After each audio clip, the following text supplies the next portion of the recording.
میگه در کلبه ما رونق اگر نیست، یعنی مشتری، منظورش به مشتری، صفا هست.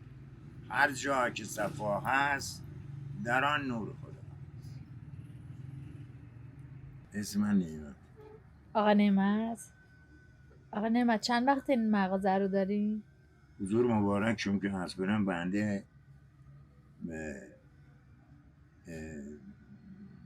راست 60 سال میشه، ولی اون مغازه اون موقعی که مغازه رو داشتیم دفترمون شغلی من راننده بیابون بود.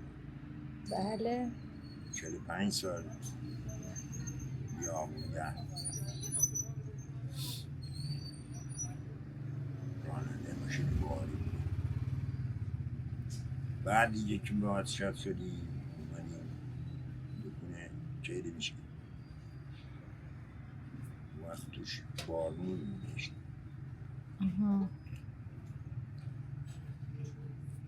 اصلی من اول خیابون یه کوچه یه فقط این پارکینگه. اینجا منزل ما بود که شده پارکینگ شده خونه ما بود. شهردار خریدش و جیرش پارکینگ. همینجا به دنیا اومد. قدیمیان نمیتونیم تو خونه بشینیم. شما هر وقت تشریف بیاری من ساعت 5 اینجا هستم. 5 صبح؟ آفرین. اولین سحرخیز همیشه 5 صبح باید، یعنی 4 بیدار میشم تا از خونه بیام اینجا میشه 5. خونه نشینی مریضیه، یه نوع مریضی. کار کردن یه نوع ذکر خداییه. یا الان برای خونه من میشکنم، برای فروش نیست. بله برای که گاهی وقتی هم قند میشکنم. آره سری قبلی دیدم. آره کار من.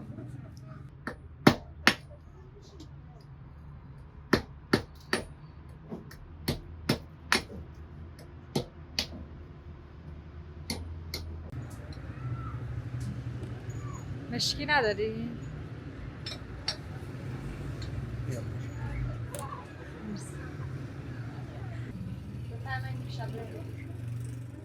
دیگه الفه ای آش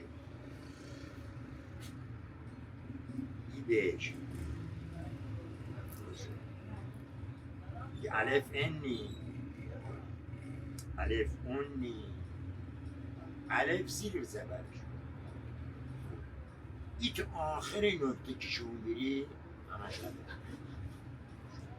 ای الفه ای الفه زیرش الفه ای برشم الفه این میاد الفه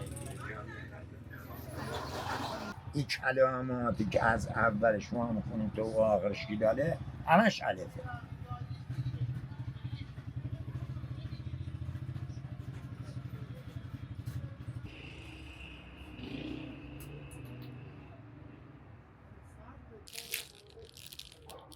اینا بسته ای چنده الان آقا نعمت؟ 15,000 تومان.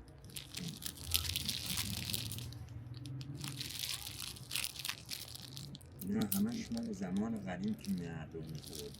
آره نوستالژی شده همه اینا. اتفاقا یه شعر داشتم میخوندم امروز برای یکی جوانی بود، گفتم که مثل همین که بهت گفتم سر جوب آب بشین و گذر اون تماشا کن. یه موقع شیخ سعدی نشسته بود یه شمی روبروش بود، یه دختری هم بود شاگردش بود که مثلا در کتاب اومده که شیخ سعدی زن داشته. نه زن نداشته. شیخ سعدی این دختری که پهلوش بوده دخترش نبود، شاگردش بود. من بیشتر داستان های سعدی رو مرور میکنم. یه موقع سعدی تو فکر بوده، تو آخر پیریشم بوده، توانش نشه زمان عطابکم بوده. اون موقع شاه شیراز عطابک بود. داستانش گوش کنیم از شیر. این دختره میاد میگه که شیخ یه ماه هست تو بر این شمو هستی. چه؟ میگه دلم با حالش میسوزه. میگه چرا؟ میگه این شمو داری گریه میکنی به حال مردم. میگه اشتباه می‌کنی. همیشه یه شاگرد باید تسلیم استاد باشه. یه استاد باید تسلیم یه شاگرد باشه. حافظ میگه ها طفل 1 ساله ره 100 ساله میره. یه موقع یه طفل 1 ساله، من که 100 سال عمر کردم، میاد میگیره و میره. فهمش بیشتر از من. هر میاد بهش میگه ای دلش و حال خودش میسوزه که فردا وجود نداره. عشق برای خودش میریزه که فردا وجود نداره. اینجا که سعدی این قلم دوات خوب بریم گفت در همین ثانیه شعرشی میگه در مزار ما غریبان، کسی که میمیره ببرنش اونجا غریبش رو اول، حالا یا بیدار باشه یا خواب باشه. در مزار ما غریبان نیشم نی گلو نی پر پروانه سوزد، نی صدای گل.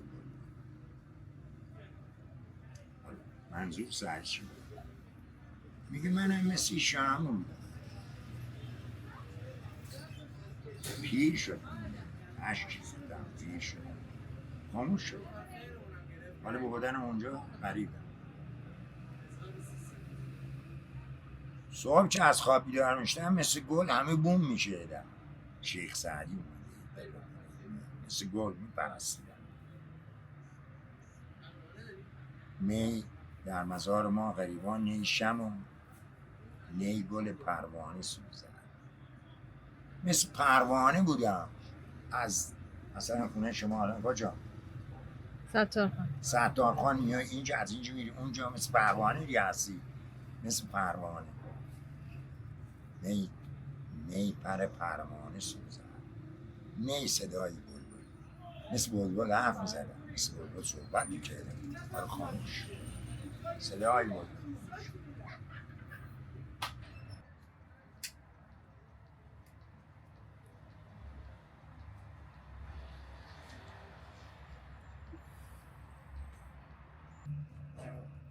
مغازه عمو نعمتی دوست داشتنی که الان فکر کنم 20 سال دیگه این مغازه رو بعد از تغییر کاربری داده شده.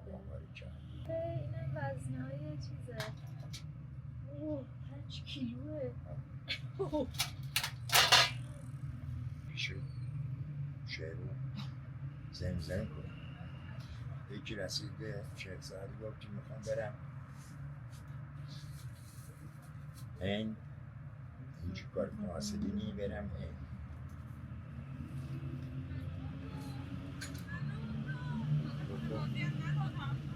شعر میخواد ببینه این نمیچه سر کار ساله ندارم بریم جیدن بریم آلمان بریم نمیدونم سوئد بریم کجا.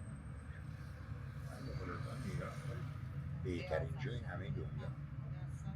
عقل نداره. سعدی بهش گفت خودم سیاه و بختم سیاه. زود نگو بختم سیاه. گفت خودم سیاه و بختم سیاه، مرو ببین که جای سیاه بوستان است. بیا با خدای خود بساز که هر جا رفی آسمان است. عجیب آسمان.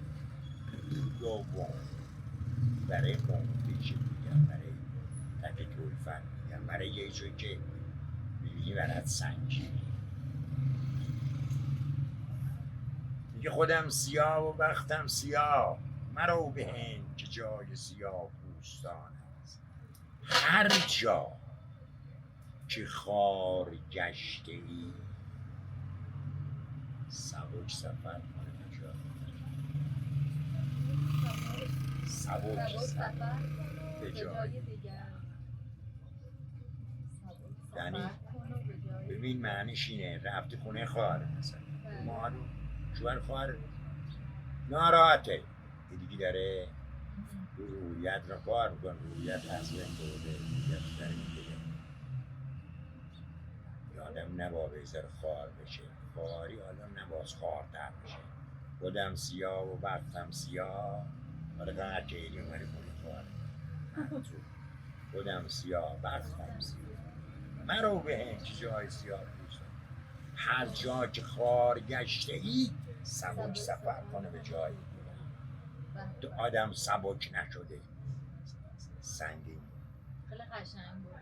شما هم خیلی قشنگ هم نعمت شعرها رو میخونید، خیلی با احساس میخونید.